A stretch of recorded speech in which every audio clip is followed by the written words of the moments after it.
Un giallo sempre più inquietante. L'autopsia sul corpo di Anika Panfile avrebbe riscontrato delle ferite alla testa compatibili con un corpo contundente.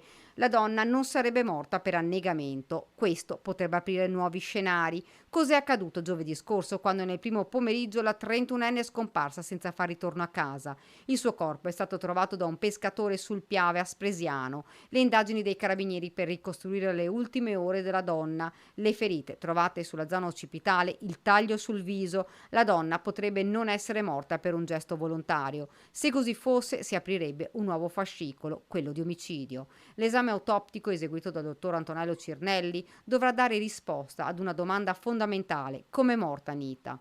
Più passano le ore e più il mistero si infittisce. La 31enne, mamma di 4 bimbi piccoli, 3 vivono in Romania, la più piccola invece con lei ed il compagno. Lavorava come donna delle pulizie in alcune abitazioni. A dare l'allarme è stato proprio il compagno, non vedendola rientrare a casa. Subito i carabinieri di Treviso e la prefettura hanno fatto scattare le ricerche. Il tragico epilogo domenica. Nulla è stato escluso fin da subito. Ora si attendono gli esiti dell'esame autoptico e le indagini dei carabinieri.